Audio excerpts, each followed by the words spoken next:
Oshta Evening Wedo. I just went back and watched that video, like the first like few seconds. It was like, all right, caregiving, that's what it was.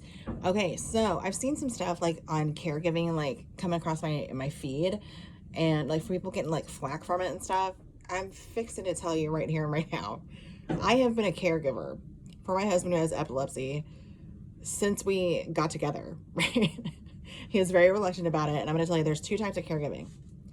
One is where you have somebody who cannot do for themselves, and they lack the mental capacity or whatever it is in order to do fill in the blank. So they could do some things for themselves, and then they could do nothing for themselves.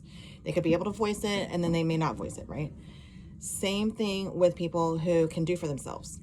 They may be able to voice it, they may not, because they don't know what it's called. They just been living with it all their lives, and they don't want to look less than, especially men. They do not want to look and sound inferior to them. They believe it's like supposed to be, you're supposed to be strong, you're supposed to be smart, you're supposed to have all these things and nothing wrong with you and all this other kind of stuff, right? Because there's a ton of pressure that's put on men in general, like since the beginning of time, right? Like, I mean, people making fun of people like for crying, like men showing their emotions. It's like, oh God, get over it, you know?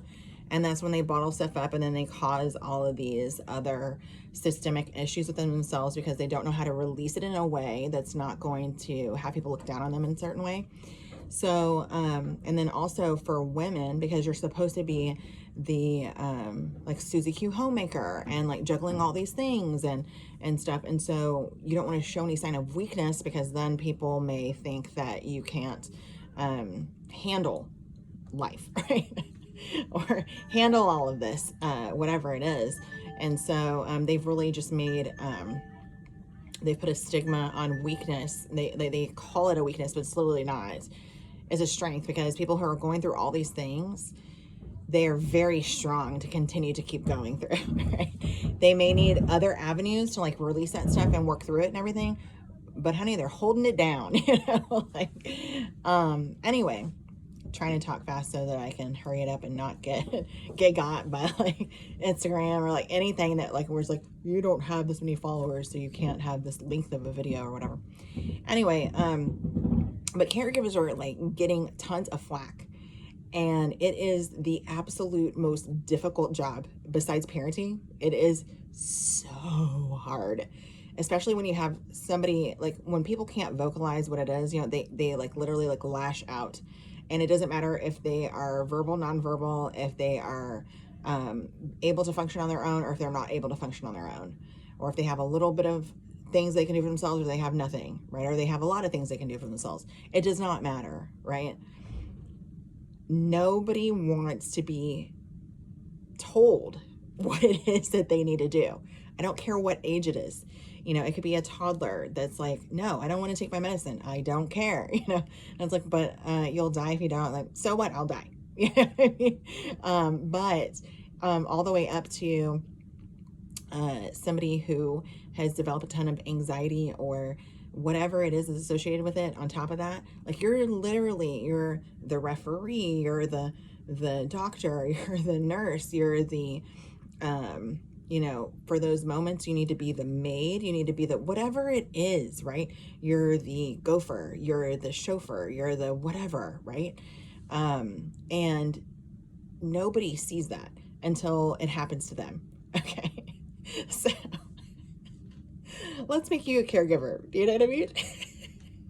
You're going to get irked, especially if the person that you see as the pillar of strength or whatever is just like having a moment. You're like, God dang it, get over it. You know, let's go. People are watching. You know? I used to be like that. Oh my God, I used to be like that. I would not give my husband an inch, but that was not because I'm a jerk or anything.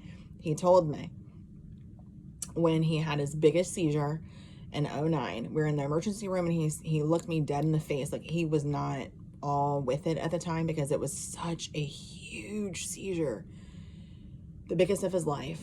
And we didn't know if his personality changed. Gosh dang, that was a doozy. His tastes changed and stuff. And it's like, get the heck out of here. He's telling me he doesn't like my cooking. I'm like, you know what? I know my cooking's good. And he'd get in arguments about it and stuff. It's because he was not the same person. And you want them so badly to be the same. But anyway, he looked me dead in my face. He had a moment of clarity, and he's like, no matter what happens, I want you to tell me exactly what it is that I'm doing, that it was not like that before. If I am slipping up, you have got to tell me. I'm going to try my hardest to fix it. And even though he said that, it was very difficult. So difficult. Oh my God. Anyway, and I'm like, look, you told me this. You told me. I'm just doing what you told me. Hey, be cool, man. I'm just, you've got to eat this. You've got to drink this. You got to do whatever, you know. And I had to like follow him for the better part of like a year until we knew that the medications that he was on was actually working. There were times that I had to help him at his shop because his cognitive ability was not back to par. He couldn't do simple math. Like everything was just like too heavy for him. And the brain, where his epilepsy originates from, whatever, is the thalamus. And if you look up what the thalamus controls, it controls everything except for like two things, I think it is. I think one was like hearing, and like one other thing that means absolutely nothing to like his everyday functioning, you know? And I'm like, really? We literally thought for the longest time that he had temporal lobe epilepsy. So it was like, oh, that's why our memory sucks, right?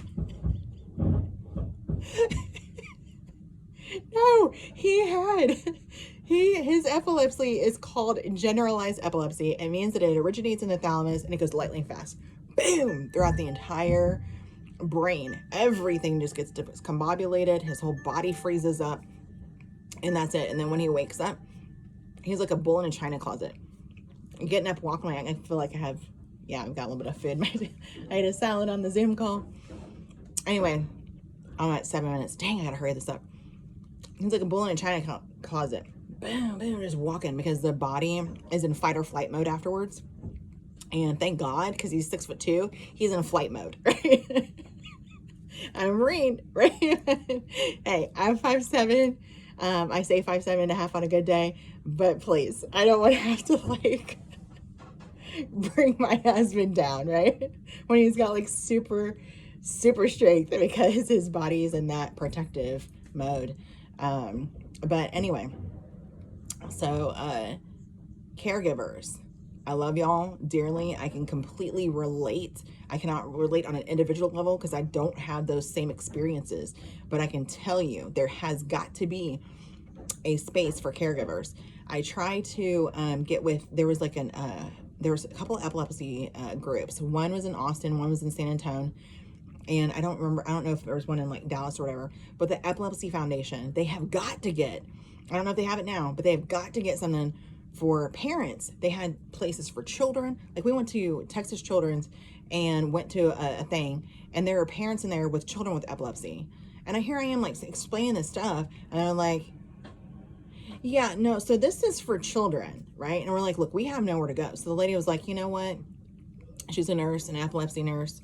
And she's like, I can understand, maybe try this other place. And those are people with epilepsy as adults. There's this guy in a wheelchair, and he's got like extra hair and stuff, and that's because of the meds he's on. And he has the worst kind of epilepsy, almost like the top, like just right under the top tier of epilepsy that he has. And he's looking at us like we're stupid, you know, but it's because he wasn't coming from a place of growth or whatever. He was coming from real answers to his everyday life, and he thought the stuff we were complaining about wasn't nothing. But to us, it affects our daily lives. It does.